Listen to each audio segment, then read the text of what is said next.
abarcando lo que sería formación de esófago, estómago, duodeno. También voy a hablar de lo que es la rotación intestinal. Anexé un poco de la embriología de vejiga, aunque pues sabemos que no pertenece al sistema gastrointestinal, pero abordaremos patologías que involucran a esto.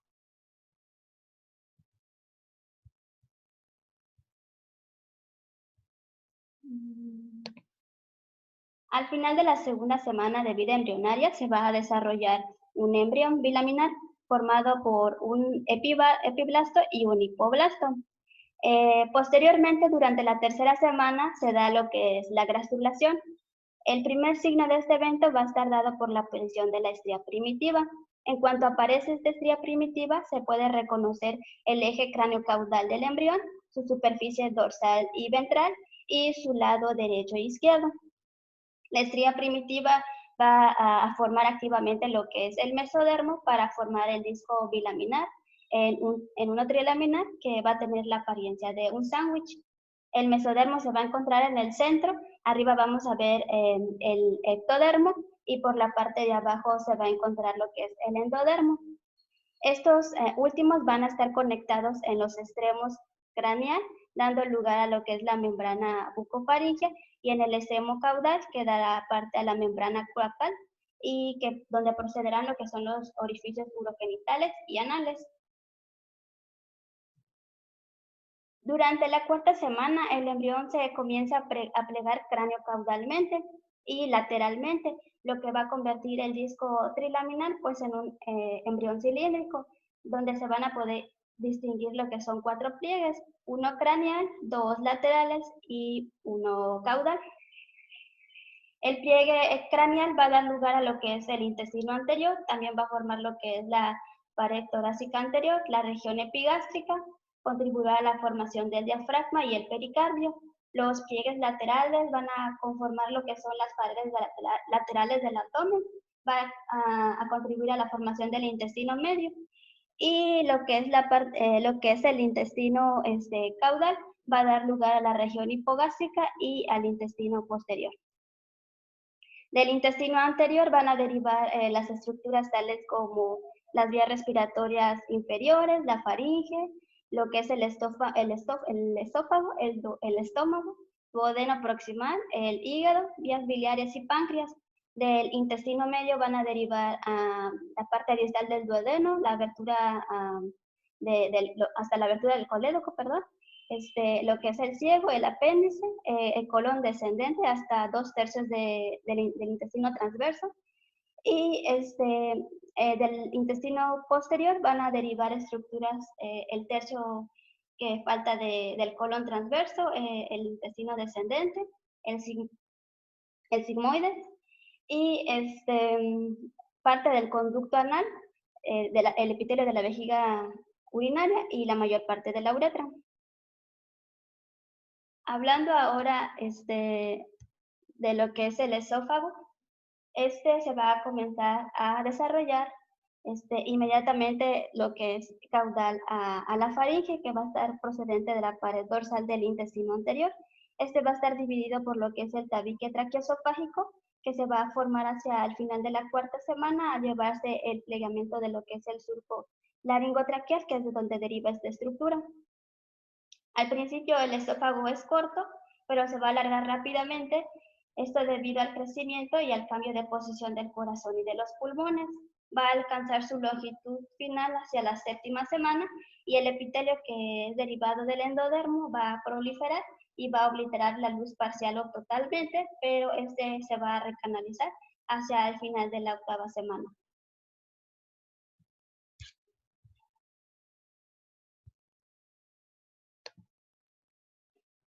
El estómago se va a formar hacia el final de la cuarta semana, de la parte distal de lo que es el intestino anterior. Va a sufrir una dilatación que va a indicar el primordio de lo que es el estómago. Primero va a aparecer como una dilatación fusiforme que va a estar orientada en un plano medio, y poco después se va a dilatar y ensanchar ventrodorsalmente. Durante las siguientes 2 semanas, el borde dorsal del estómago va a crecer rápidamente y va a formar, va a dar lugar a lo que es la curvatura mayor.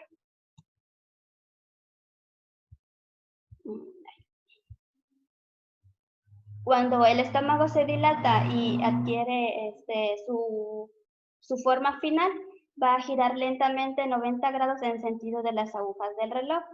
El estómago se va a encontrar suspendido de la cavidad abdominal por un mesenterio dorsal que va a dar lugar a lo que es la bolsa epiploica y el saco peritoneal menor. Hablando ahora del duodeno, este se va a desarrollar al principio de la semana 4 de la parte caudal del intestino anterior, también va a estar dado por la parte craneal del intestino medio y va a tener también participación el mesenquima esplácnico. Este va a crecer rápidamente y va a adquirir una forma densa que se va a proyectar ventralmente. Cuando el estómago gira, el duodeno va a girar hacia la derecha para situarse retroperitonealmente. Y ya durante la quinta y sexta semana, la luz del duodeno se va haciendo cada vez más estrecha y se va a obliterar temporalmente, esto debido también a la proliferación de las células epiteliales, pero su recanalización se va a llevar al final del periodo embrionario. Ahora hablando de la rotación intestinal, durante la sexta semana el intestino medio se va a prolongar y va a formar un asa ventral en forma de U, que se va a proyectar hacia el celoma extraembrionario en la parte proximal del cordón umbilical. Estas asas intestinales va a formar lo que es la hernia umbilical fisiológica. Esta ocurre porque no hay un espacio suficiente dentro de la cavidad abdominal por el crecimiento rápido del intestino medio, debido a lo que es el aumento del volumen del hígado y de los riñones. El intestino medio va a tener un extremo craneal y uno caudal que van a estar suspendidos por un mesenterio. El extremo proximal, que va a crecer más rápidamente, va a dar lugar a lo que es el intestino delgado, y la parte distal, que no sufre muchos cambios, va a dar lugar al primordio del ciego y del apéndice. Mientras está el intestino en el cordón umbilical, este va a girar a 90 grados en sentido opuesto de las manejillas del reloj. Y el extremo caudal va a girar hacia su izquierda. Esto va a desplazar lo que es el intestino proximal hacia la derecha, y durante la semana 10 el intestino va a volver adentro de la cavidad abdominal, y esto debido a que pues la cavidad crece y el hígado y los riñones disminuyen de tamaño. Cuando el intestino delgado regresa a la cavidad, va a discurrir posteriormente a la arteria mesentérica y ocupa lo que es la parte central del abdomen. Y cuando el intestino grueso regresa, pues sufre una rotación de 180 grados para ocupar 180 grados en sentido contrario de las manecillas del reloj, y para poder desplazarse eh, eh, en la parte derecha de lo que es el abdomen. Hablando ahora de lo que es la cloaca y la vejiga, esta va a ser la parte extendida, la cloaca, de lo que es el intestino posterior, y va a estar cubierta por una cubierta de endodermo que va a estar en contacto por el ectodermo, que sería la membrana cloacal, que podemos ver aquí. La cloaca va a recibir ventralmente a lo que es la alantoides, que tiene una forma de dedo, y esta va a estar dividida por una parte dorsal y una parte ventral, por lo que sería el tabique urorectal, que se va a formar entre lo que es la alantoides y el intestino posterior. Este va a dividir la cloaca en dos partes: el recto y la parte proximal del conducto dorsal, y el seno urogenital por la parte ventral. Ya hacia la semana 7, este tabique va a fusionarse con la membrana cloacal, y pues el seno urogenital se va a dividir en tres partes: la parte vesical, la parte pélvica y la parte fálica. De la parte pélvica va a derivar lo que es la vejiga, y esta va a tener al principio continuidad con la alantoides, pero posteriormente esta se va a convertir en el uraco, que se va a extender desde la vejiga hasta el ombligo. Ya cuando la vejiga aumenta de tamaño, se va a incorporar por su parte dorsal lo que son las porciones distales de los conductos mesonéfricos, y que van a contribuir a lo que es la formación del trígono de la vejiga. La parte caudal del seno urogenital va a dar lugar a la que es la uretra peniana en el embrión masculino y el vestíbulo vaginal en el embrión femenino. Hablando ahora de las patologías, la atresia esofágica con o sin fístula va a ser la malformación congénita más importante de esta estructura. Va a tener una incidencia de 1 en 3.000 a 4.500 nacidos vivos. Esta se va a producir debido a la desviación del tabique traqueoesofágico en dirección posterior, lo que va a dar lugar a una separación incompleta del intestino anterior del esófago del tabique laringotraqueal. Y cuando se da la atresia esofágica, o sea, cuando no se encuentra relacionado con lo que es la fístula traqueoesofágica, esta va a estar dada por una inadecuada recanalización durante la semana 8. Cuando la atresia esofágica se encuentra aislada, se va a asociar más a anomalías.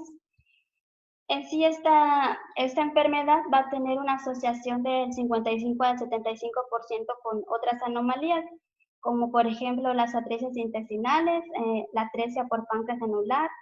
También puede verse asociado al síndrome de Bactret, que por sus siglas tenemos que son vertebrales, anorrectales, traqueales, esofágicas, renales y de las extremidades. Y también puede estar asociado a otro síndrome que clásicamente combina trastornos de cabeza, cuello, cardíacos y del sistema central y genitarios. También va a tener una asociación con cromosomopatías, principalmente la 18 y la 21. Existen 5 tipos de anomalías traqueoesofágicas, siendo la más frecuente la atresia esofágica con fístula traqueoesofágica distal en un 85%, seguida por la atresia esofágica sin fístula en un 7 al 10%. Los fetos tienen una dificultad para deglutir el líquido amniótico, por lo tanto, pues este líquido no va a pasar hacia el intestino para ser absorbido, ni se va a transferir a la sangre de la madre para su eliminación. Por lo tanto, va a producirse polidramios. Ecográficamente, lo que esperamos encontrar, pues va a ser el polidramios, como comenté. Y pues también algo importante es que la visualización del estómago durante el estudio del segundo y tercer trimestre es muy importante. Cuando no logra visualizarse durante varias horas, es importante que se repita el estudio. Y pues el no observarlo podemos asociarlo a que era un estómago normal que acaba de vaciarse, un desplazamiento de hacia el tórax o que esté dentro del cordón umbilical. También puede estar asociado a una falta de producción de líquido amniótico o que este líquido no alcance la cavidad amniótica, como por ejemplo una agenesia renal. Y si durante la exploración encontramos al feto en adecuadas condiciones, pues va a existir una asociación más fuerte a que vamos a estar frente a una atresia esofágica si no se visualiza lo que es la cámara gástrica. Entonces, los signos ecográficos que vamos a tener principalmente presentes va a ser un estómago pequeño o ausente, polidramios. También vamos a encontrar lo que es el signo de la bolsa en el extremo ciego, que vamos a ver más adelante en una imagen. Y también algo importante es que podemos encontrar lo que es la arteria umbilical única, que puede ser un marcador posible de esta enfermedad. Es importante conocer cómo se observa normalmente un abdomen fetal por ecografía. Esta es una magnificación de un ultrasonido en escala de grises con transductor convexo hacia topografía de abdomen fetal en un corte transversal, donde se puede observar una imagen de morfología redondeada, de bordes bien definidos, de contenido anecoico que está en relación al estómago. Adyacente a él podemos observar otra imagen tubular alargada anecoica en relación a seno portal, y junto a esta podemos identificar también lo que serían las glándulas suprarrenales.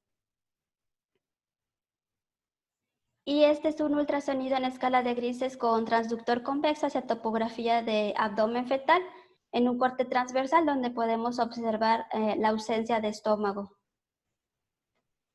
Estos son 2 imágenes de igual forma de ultrasonido en escala de grises con transductor convexo hacia topografía de cuello fetal en un corte longitudinal y en un corte transversal, donde se pueden identificar dos imágenes de morfología ovalada de bordes definidos con contenido anecoico en relación al signo de bolsón esofágico.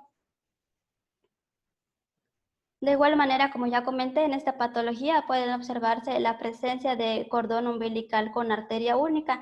Esta es una magnificación de 1 SG en escala de grises en un corte transversal, donde se puede observar solamente dos imágenes de morfología ovalada, de bordes definidos de contenido anecoico en relación de arteria y vena única.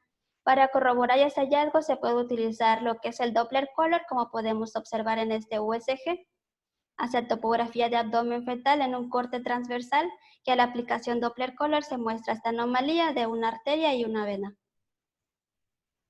Aquí podemos observar lo que es el hallazgo de polidramios, que está comúnmente asociado a esta malformación.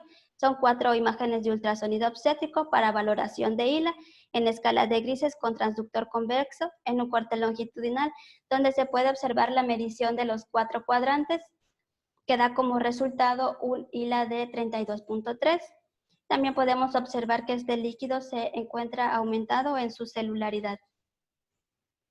La resonancia magnética pues nos sirve como complementario a la ecografía para tener más fiabilidad de esta patología y para también poder identificar el sitio de obstrucción en patologías gastrointestinales. Estas son 2 imágenes de resonancia magnética ponderada entre 2 en un plano sagital y transverso fetal, hacia topografía de feto, donde podemos observar un feto único en situación longitudinal, presentación pélvica. Hacia topografía de esófago podemos identificar una imagen de saco ciego de intensidad similar al líquido, el cual se observa aumentado en su volumen, y anterior a ella podemos observar una imagen tubular isodensa al líquido amniótico. También podemos observar aquí la ausencia de estómago. Estos hallazgos en conjunto son en relación a atresia esofágica. Ahora hablando de la atresia duodenal, esta va a tener una incidencia de 1 a 5.000 o 10.000 nacidos vivos. Esta es la causa más frecuente de obstrucción del intestino delgado. La teoría más aceptada de esta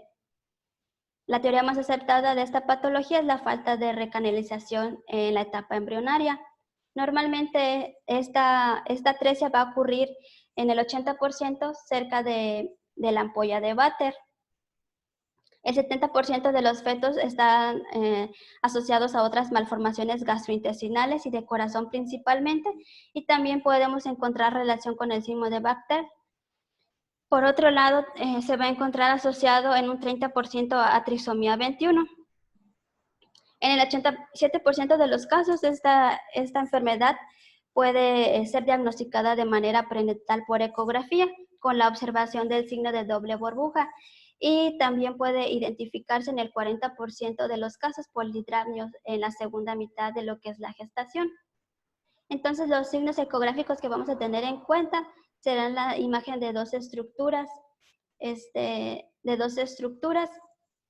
ecolúcidas redondeadas, que se van a encontrar una al lado de otra, que van a dar parte a lo que es el signo de doble burbuja. También algo que es importante que se demuestre es la continuidad del segmento del duodeno dilatado con el estómago, esto para excluir otras estructuras quísticas, que sería como por ejemplo el quiste de colédoco, que viene a ser parte del diagnóstico diferencial de esta patología. Este signo de doble burbuja podemos encontrarlo a veces desde la semana 12, pero la mayoría de los casos se puede observar desde el segundo trimestre, principalmente después de la semana 24. Cuando se diagnostica este signo tempranamente, pues suele estar asociado a otras malformaciones. También es importante que se lleve a cabo un seguimiento cada 2 o 3 semanas para controlar el crecimiento y evaluar lo que es el líquido amniótico.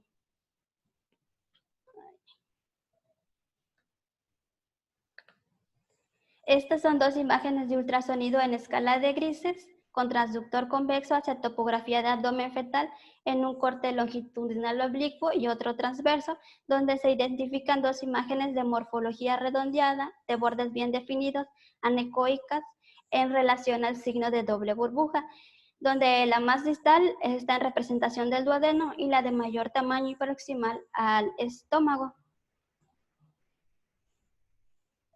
Esta es otra imagen de ultrasonido en escala de grises con transductor convexo hacia topografía de abdomen fetal en un corte transversal, donde podemos observar dos imágenes anecoicas ovaladas que van a tener continuación entre ellas y que van a estar en relación de estómago y duodeno. Aquí podemos observar en unas imágenes de resonancia magnética magnificadas, ponderadas en T2 de un feto de 31 semanas de gestación en un plano transversal y uno coronal, donde se pueden observar dos imágenes redondeadas de bordes bien definidos con intensidad similar al líquido, señaladas con el asterisco que va a ser el estómago y la que señala la flecha que va a ser el duodeno, ambas en relación al signo de doble burbuja. Ahora vamos a hablar lo que son los defectos de la pared anterior del abdomen, que incluye lo que son falocele, gastrosquisis, la estrofia vesical, la estrofia coacal, la pentalogía de Cantrell, el complejo miembro-pared. De estas, las dos principales pues van a ser onfalocele y gastrosquisis. El onfalocele va a tener una incidencia de 1 en 4.000 nacidos vivos. Típicamente va a presentar un defecto de la pared abdominal anterior, a través de la cual el hígado y los intestinos se van a encontrar herniados y van a estar cubiertos por una membrana peritoneal y un amnios. Como ya comentamos, la hernia fisiológica normalmente va a durar hasta la semana 10 o 11 de gestación, ya que para esta fecha se espera que las heces intestinales regresen al abdomen. En esta patología no ocurre esto. De igual forma, si recordamos un poco, como ya comenté, durante la cuarta semana se va a llevar a cabo el desarrollo de los plegamientos del disco trilaminar. Esto va a dar lugar a un fracaso en el desarrollo de migración de ambos pliegues laterales, lo que va a producir lo que es el onfalocele clásico, que es el más frecuente. Esta enfermedad va a estar asociada comúnmente a trisomías 18, a la 13 y a la 21. Y un tercio de los pacientes con trisomía 13 y un 50 de los de trisomía 18 van a tener onfalocele al nacimiento. También suele asociarse en un 67 a un 88% con otras malformaciones, 50 de ellas de origen cardíaco, 40% de origen digestivas, así como también osteomusculares, geniturinarias y del sistema nervioso central. También suele existir onfalocele aislado. Esto quiere decir que no va a ocurrir otra malformación ni otra cromosomopatía. Sin embargo, se debe llevar seguimiento con el fin de detectar posibles marcadores, como del síndrome, por ejemplo, de Beth-Wichenmann, los cuales son macroglossia, organomegalia, que incluye nefromegalia y hepatomegalia, el onfalocele, páncreas crístico, dilataciones renales, ya que se encuentra asociado hasta en un 10 a 22% con este síndrome. De igual forma, postnatalmente se les debe dar seguimiento a estos niños, ya que tienen un riesgo mayor de desarrollar el tumor de Wills y de las suprarrenales. El onfalocele suele estar clasificado de acuerdo al tamaño del defecto y a la cantidad del contenido eviscerado. En general, el onfalocele pequeño va a estar representado solo por la herniación del cordón umbilical, el mediano por contenido intestinal, y en el grande pues ya vamos a tener contenido lo que es el hígado. El onfalocele pequeño es el que va a estar asociado a más alteraciones cromosómicas. Algo muy característico de esta patología es que el cordón umbilical se va a insertar en la membrana de cobertura en el ápex, como podemos ver en la imagen, y no directamente en la cavidad, en la pared abdominal, como es normal. El diagnóstico por ultrasonido puede realizarse desde las 12 semanas de gestación, tiempo en el que pues ya esperamos no observar lo que es la hernia fisiológica. Ecográficamente también podemos observar lo que es la herniación central con la inserción de cordón umbilical en su ápice, como comenté, cubierta de una membrana de peritoneo, en la que puede estar herniado pues el intestino o el hígado. Y pues también La literatura nos sugiere que correlacionemos el tamaño del defecto midiendo lo que es el diámetro transversal del onfalocele y del abdomen. En teoría, si la relación es más del 60%, pues se puede entender que el hígado está contenido en este. Y si es menor, pues que solo estamos en presencia de lo que es una hernia con intestinos. A veces se puede llevar un diagnóstico falso de esta anomalía al explorar el feto en un plano oblicuo o cuando se comprime de más el abdomen fetal, a lo que suele llamarse pseudoenfalocele. Y también podemos utilizar mediante la exploración Doppler la identificación de lo que son los vasos hepáticos hacia el interior del seco herniario. Aquí podemos observar una imagen de USG en escala de grises hacia topografía de abdomen fetal en un corte axial, donde observamos la presencia de un defecto de pared anterior con protrusión central en relación a un falocele. Hacia el ápex de la lesión se pueden identificar lo que son imágenes redondadas anecoicas en relación de lo que serían los vasos del cordón umbilical. Adyacente a él se puede observar una imagen de bordes definidos hipoecogénica en relación al hígado. La siguiente imagen es una magnificación de un ultrasonido con transductor convexo hacia topografía fetal en un corte longitudinal que a la aplicación Doppler Color se identifica la presencia de lo que es una herniación de contenido hepático al visualizar los vasos sanguíneos en dirección del defecto.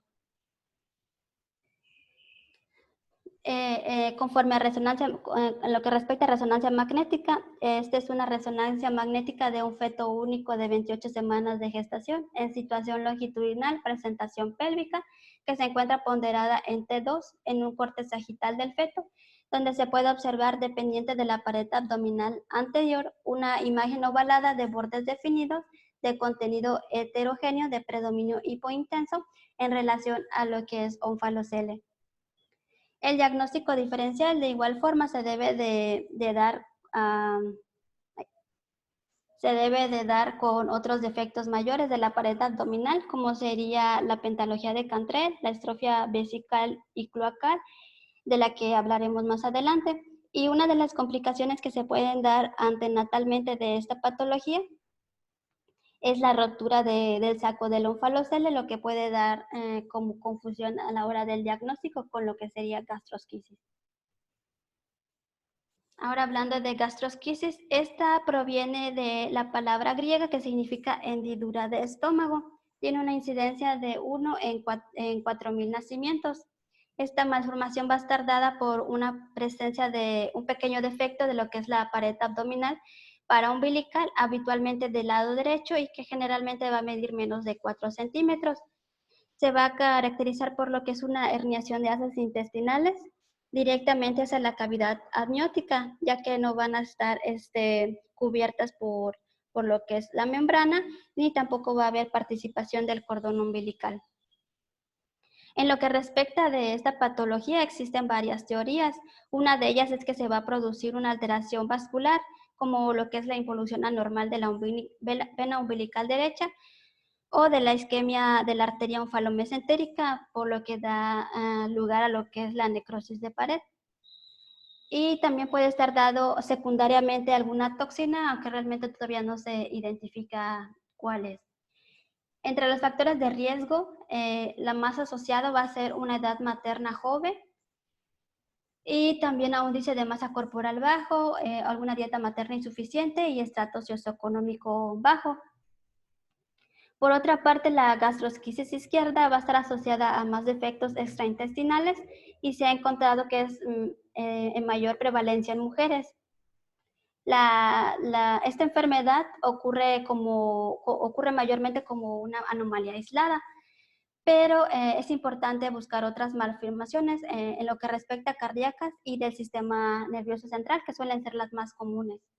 Cuando se confirma este diagnóstico, también es importante llevar un monitoreo cada 3 a 4 semanas para evaluar lo que es el crecimiento fetal y evaluar lo que es la cantidad de líquido amniótico, además de detectar lo que son compromisos isquémicos intestinales y algunas complicaciones fetales que pudieran llevar a su muerte intrauterina. De las complicaciones isquémicas intestinales, estas suelen observarse en el 7 al 30% de los casos de gastrosquisis.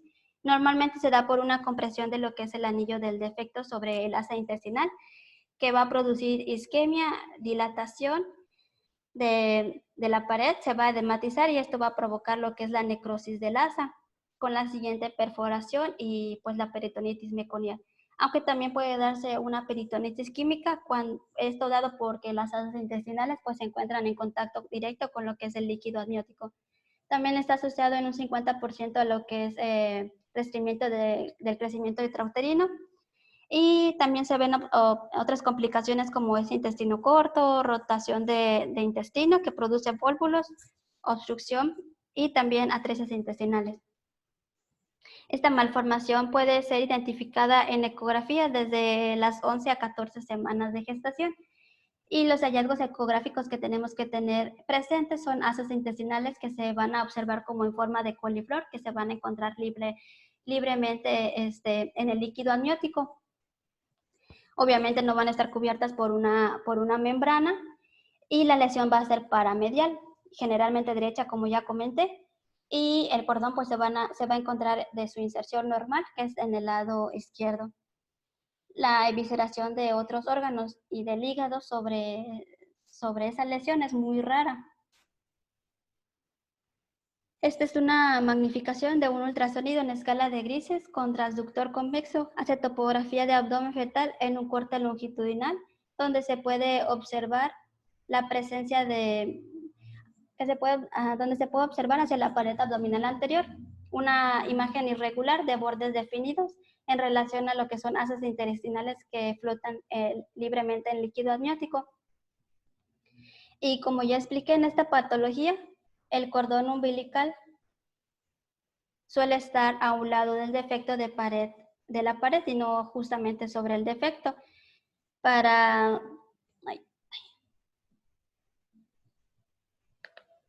demostrar esto, se puede utilizar lo que es el Doppler Color en esta magnificación de ultrasonido con filtro sepia hacia topografía de abdomen fetal en un corte transversal, que a la aplicación Doppler Color podemos presenciar lo que es el cordón umbilical de inserción normal a un lado de lo que es el defecto de pared.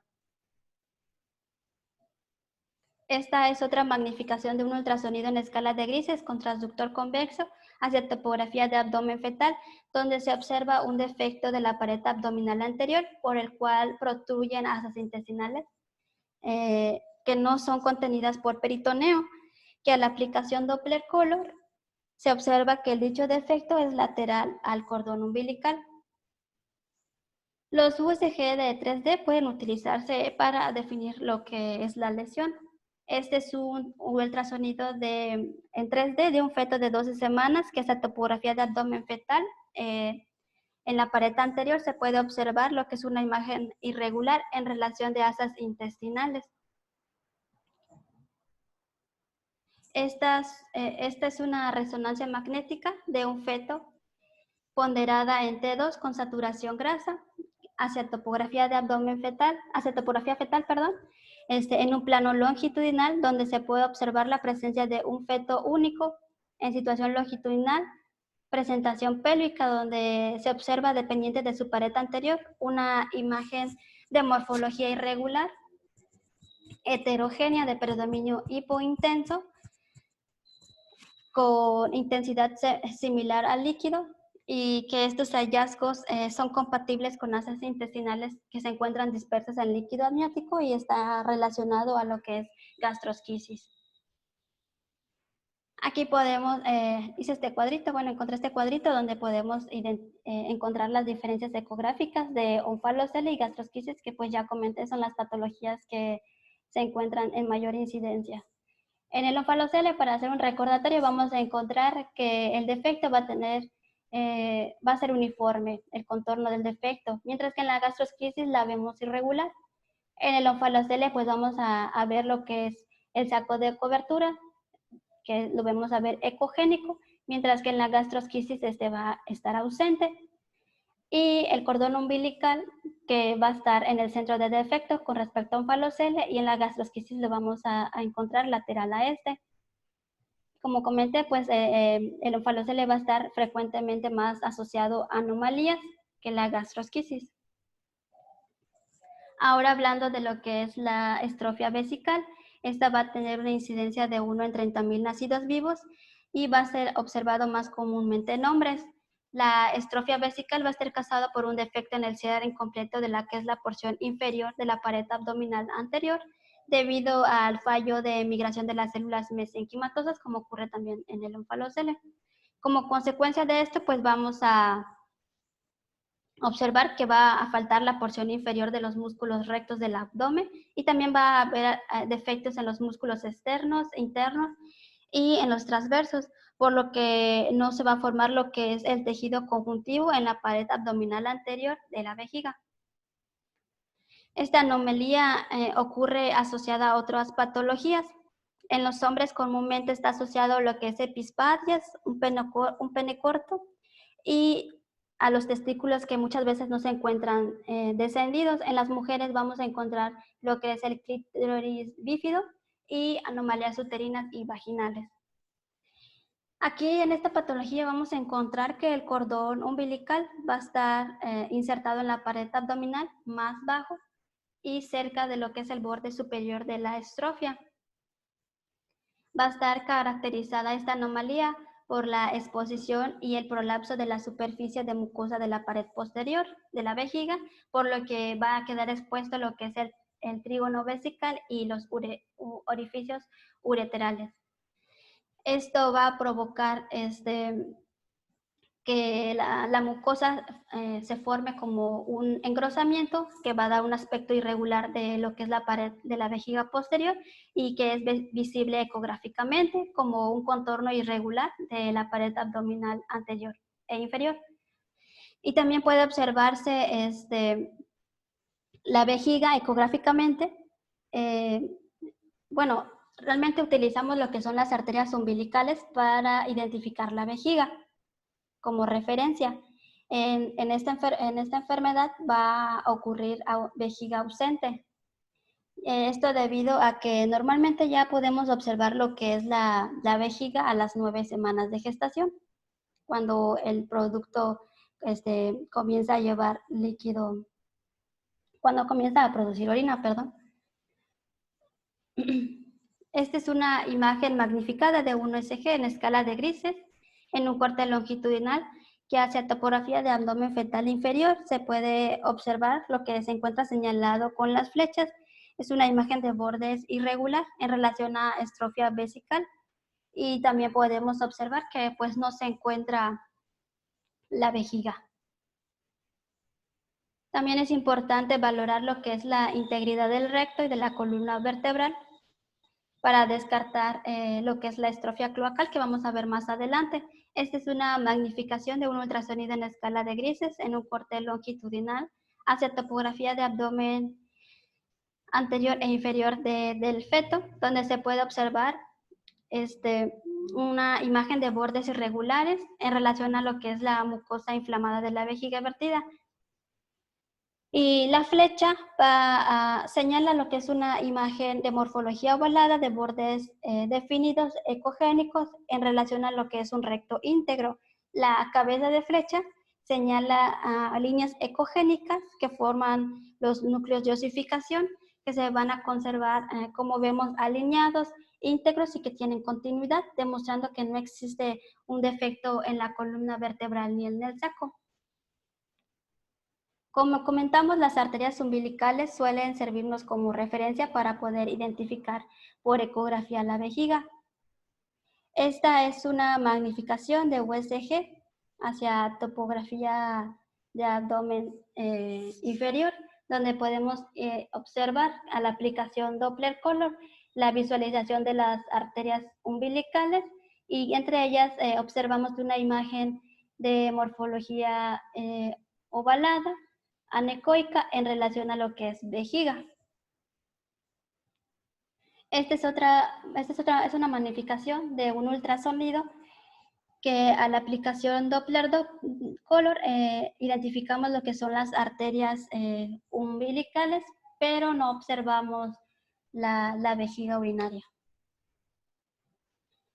Y con respecto a lo que es resonancia magnética en esta enfermedad, esta es una resonancia magnética ponderada en T2 hacia topografía fetal en un plano sagital donde se identifica un feto único en situación longitudinal, presentación pélvica, donde se pueden identificar lo que se encuentra señalado por las cabezas de flechas, una irregularidad de la pared anterior e inferior de la mucosa vesical en relación a mucosa vesical, donde podemos observar de igual forma lo que señala la flecha, que es una imagen hipointensa anterior a lo que es la columna sacra en relación a lo que sería un recto íntegro. Estos hallazgos son en relación a lo que sería una estrofia vesical.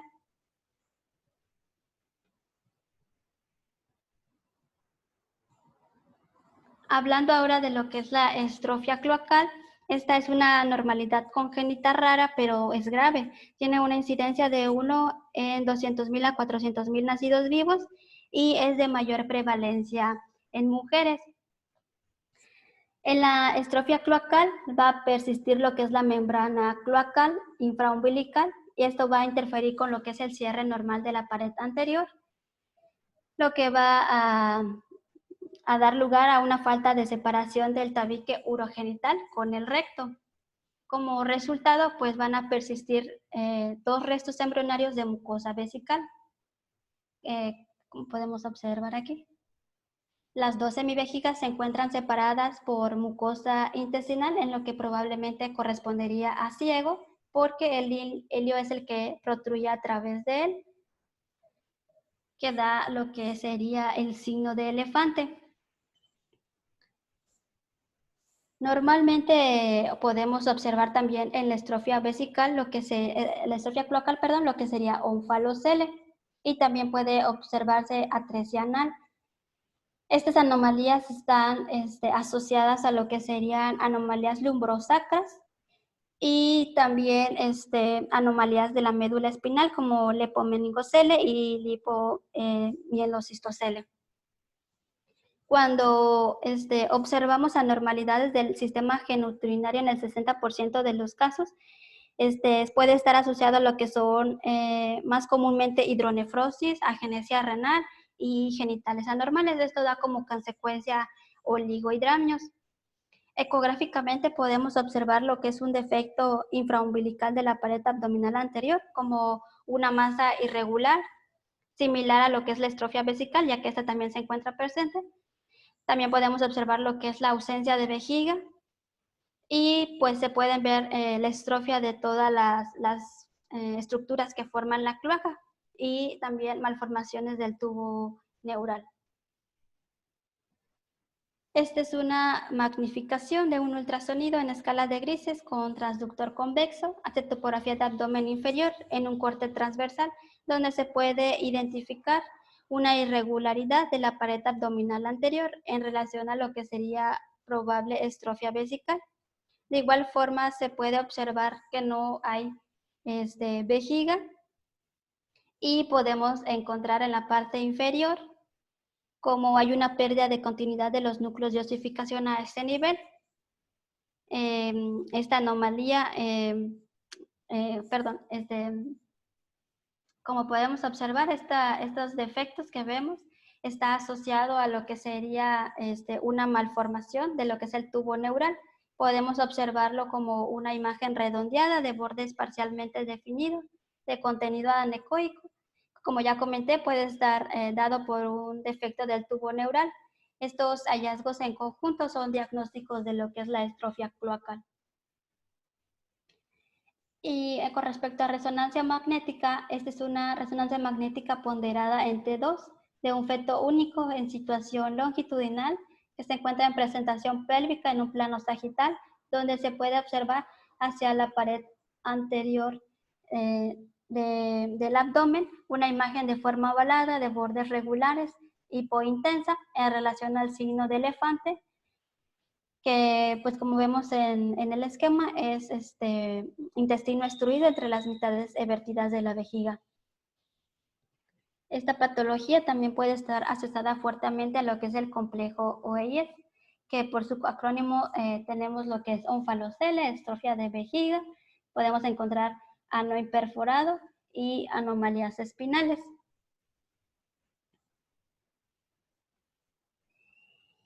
Pasando ahora a lo que es pentalogía de Cantrell. Esta es una anomalía congénita muy rara. Tiene una incidencia de 6 casos por 1.000.000 de nacimientos vivos.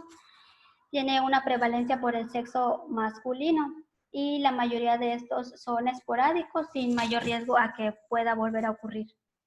Esta enfermedad ocurre por una falta de fusión de los pliegues laterales en la región torácica y con una prolongación variable a nivel inferior.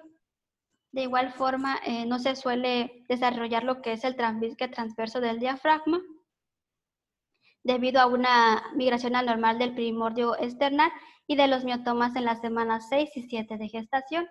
Se ve asociado a lo que son las trisomías 18 y 21 y también lo podemos ver en el síndrome de Turner. La pentalogía completa consiste en lo que son 5 defectos. Podemos ver defectos diafragmáticos como la hernia diafragmática. Podemos también observar onfalocele, ectopia cordis, anomalías cardíacas y defecto en el pericardio o en la hendidura external. El onfalocele va a estar presente en el 63% de los casos. Y cuando se diagnostica, más bien cuando se identifica lo que es el onfalocele y la ectopia cordis, se sugiere que está más relacionado a lo que va a ser la pentalogía de Cantrell.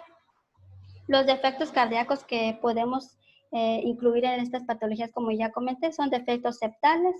También podemos encontrar lo que es tetralogía de Fallot, divertículo ventricular izquierdo y malformaciones de lo que es malformación de Epstein. Y también podemos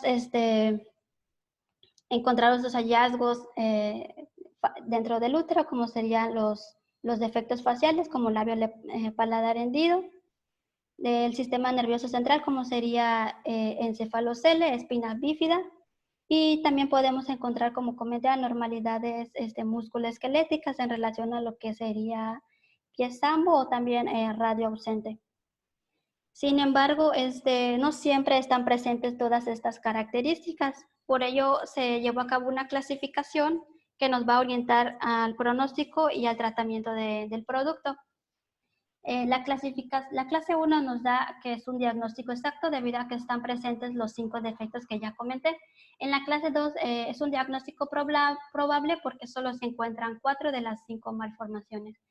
Y en la clase 3 pues es un diagnóstico incompleto, pero siempre se deben de incluir lo que son las anomalías externales. Esta es una magnificación de un ultrasonido en escala de grises con transductor convexo hacia topografía de abdomen fetal en un corte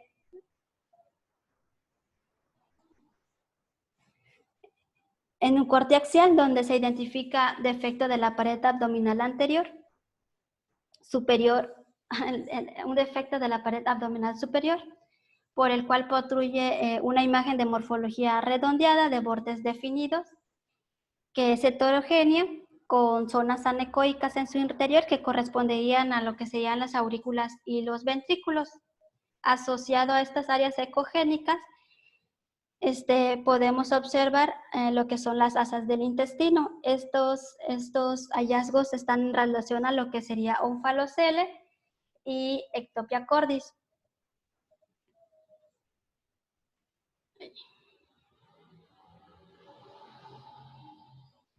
Esta es otra magnificación de un ultrasonido en escala de grises hacia topografía de tórax fetal en un corte longitudinal, donde se puede observar la presencia de una imagen ovalada hipoecoica con bordes ecogénicos y con un septo en el centro en relación a lo que sería un corazón ectópico. Esta otra imagen con transductor convexo hacia topografía de abdomen fetal en un corte axial podemos observar que a la aplicación Doppler Color se observa lo que es la presencia de irrigación sanguínea hacia el interior del defecto en relación a lo que sería corazón ectópico.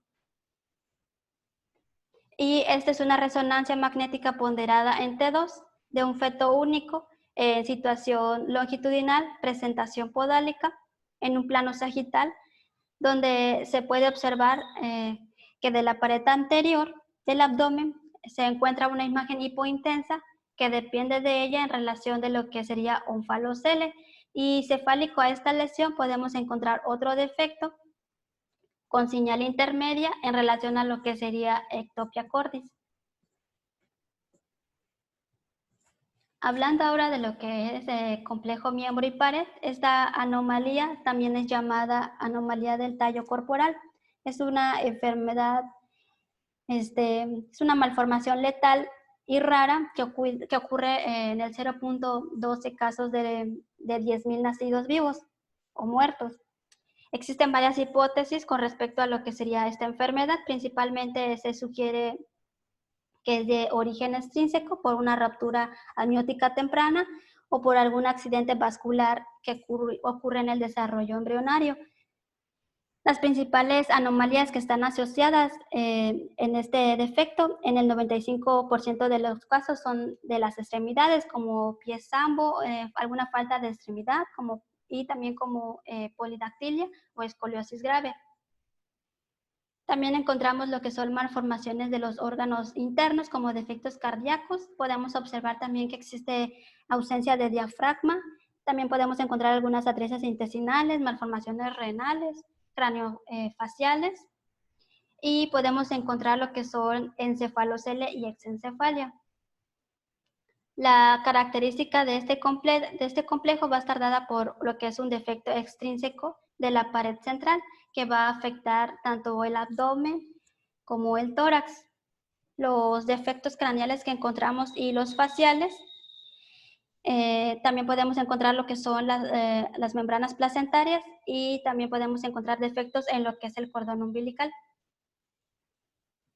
Aquí podemos observar una ecografía en escala de grises hacia topografía fetal en un corte longitudinal del feto, donde podemos observar adherencia de las estructuras abdominales fetales que se encuentran contenidos dentro del labio hacia la placenta.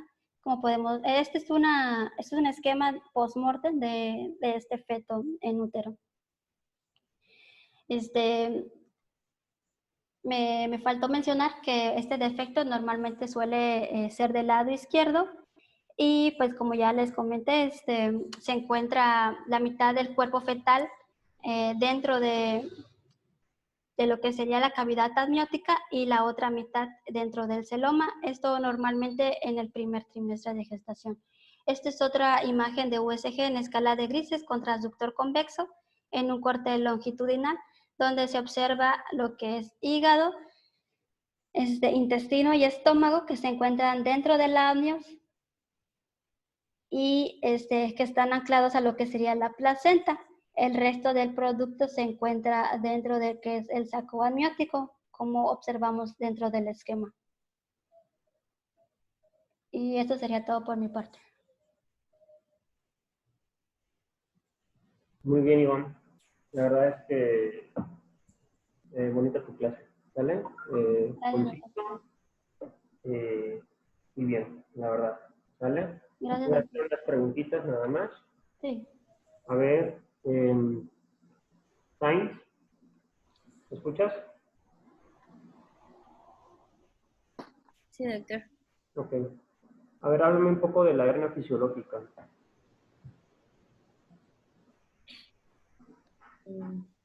¿Hasta qué semana lo tenemos que ver?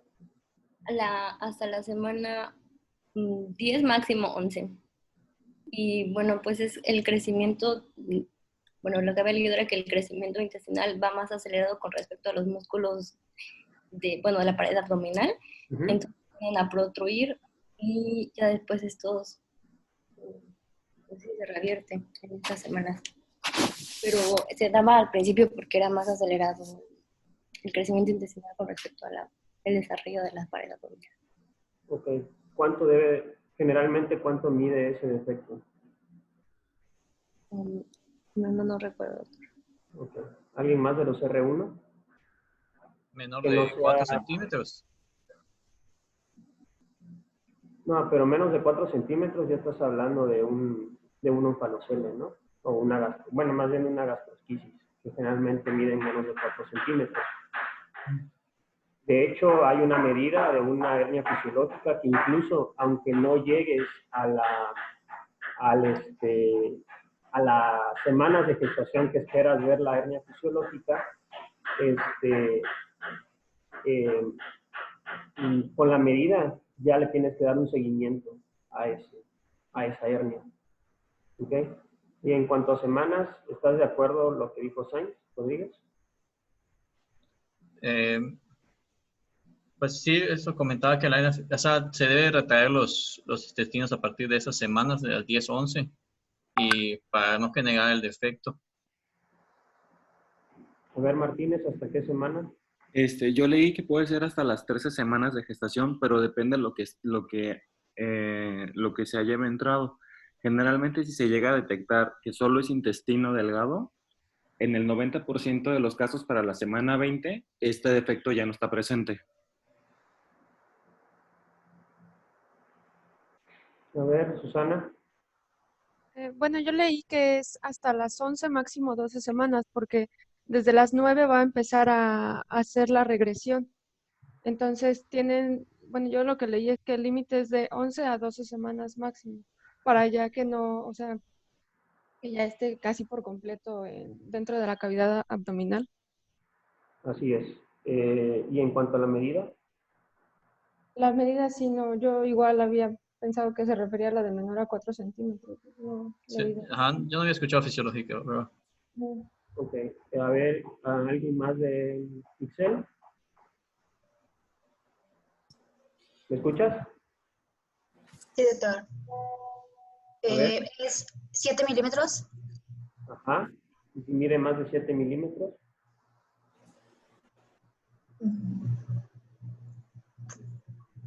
Sí, mide más de 7 milímetros. Si mide más de 7 milímetros, le tienes que hacer un control ecográfico para ver si eso va a continuar después de la semana 12. ¿Vale? El límite es la semana 12. Una hernia fisiológica que dure más de la semana 12, pues ya estaríamos hablando de que, Treviño. Arriba de la semana 12 hablaríamos de una posible onfalocelia. Bueno, una onfalocelia. Exactamente, de una onfalocelia. ¿Ok? Muy bien. A ver, R1, a ver,